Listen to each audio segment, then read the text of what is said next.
আমি বিশেষ করে যেটি বলবো যে মার্জুক রাসেলের মুখ দিয়ে নোয়াখালীর কিছু শব্দ উচ্চারিত হয় যেগুলো খুবই আপত্তিকর এবং এগুলো গালি, কোনো এতে কোনো বিফও ইউজ করা হয় না, সরাসরি এগুলো প্রচারিত হচ্ছে। মার্জুক রাসেল, সাইদুর রহমান পাবেল, জিয়াউল হক পলাশ, শিমুল শর্মা, আমি ওনাদেরও লিগ্যাল নোটিশ দিয়েছি। আমি তাদের কাছে যেটা বলতে চাচ্ছি, কাজল আরেফিন অমি বলেছেন যে এই নাটকটি সিজন 5 আরও 120 পর্ব পর্যন্ত প্রচারিত হবে। 120 পর্ব, মাত্র 108 পর্ব, 1 থেকে 8 পর্ব প্রচারিত হয়েছে। আমি এই আইনি নোটিশের মাধ্যমে আমি ওনাকে সময় দিয়েছি। ব্যাচেলর পয়েন্ট এখন সিজন 5 চলছে ওটিটি প্ল্যাটফর্মে, যদিও এটার 1 থেকে 8 এপিসোড রিলিজ হয়েছে। পাশাপাশি ডিরেক্টর যেটা বলেছেন অ্যানাউন্স প্রোগ্রামে যে এটি বুমস ফিল্মসের ইউটিউব চ্যানেলে এবং চ্যানেল আইতে ধারাবাহিকভাবে এটি প্রচারিত হবে।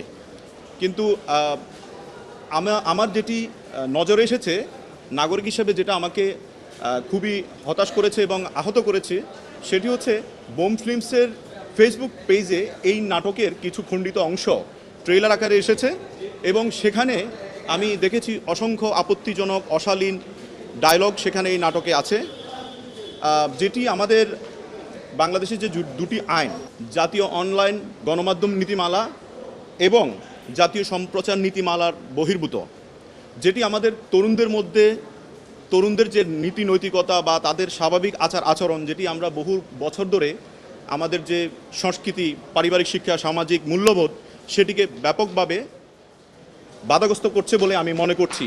এজন্য আমি একজন সুপ্রিম কোর্টের আইনজীবী হিসেবে আমি মনে করছি এগুলো আসলে বন্ধ হওয়া উচিত। এবং যেহেতু বাংলাদেশের নাটক শিল্প খুবই প্রসিদ্ধ, পরিবারের সবাই মিলে দেখার মতো বিনোদনের একটি মাধ্যম বলা যায়। পরিবারের সবাইকে নিয়ে আমরা দেখি। আমরা এর আগে আমাদের প্রথিতযশা যে নাট্যকাররা আছেন, হুমায়ুন আহমেদ, আবদুল্লাহ আল মামুন থেকে শুরু করেন, তাদের নাটকগুলো আমরা পরিবার নিয়ে দেখতে পারতাম।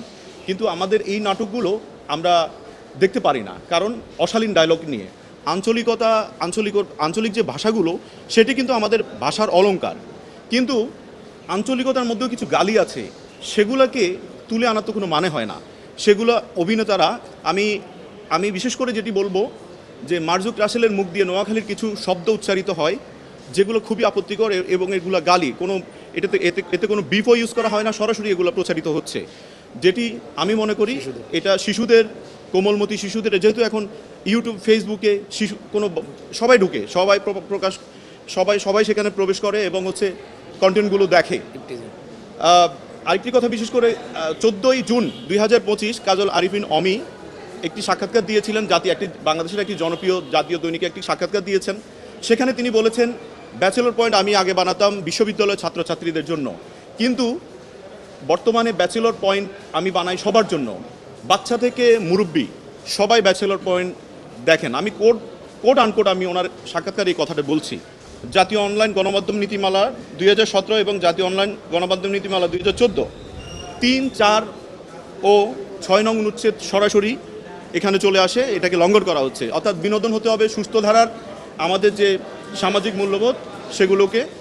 আমি এই আইনি নোটিশের মাধ্যমে আমি ওনাদেরকে যেটা বলতে চাচ্ছি সেটি হচ্ছে, কাজল আরিফিন অমি এবং আমি আরও অভিনেতা মার্জুক রাসেল, সাইদুর রহমান পাবেল, জিয়াউল হক পলাশ, শিমুল শর্মা, আমি ওনাদেরও লিগ্যাল নোটিশ দিয়েছি। আমি তাদের কাছে যেটা বলতে চাচ্ছি, কাজল আরিফিন অমি বলেছেন যে এই নাটকটি সিজন 5 আরও 120 পর্ব পর্যন্ত প্রচারিত হবে। 120 পর্ব, মাত্র 108 পর্ব, 1 থেকে 8 পর্ব প্রচারিত হয়েছে।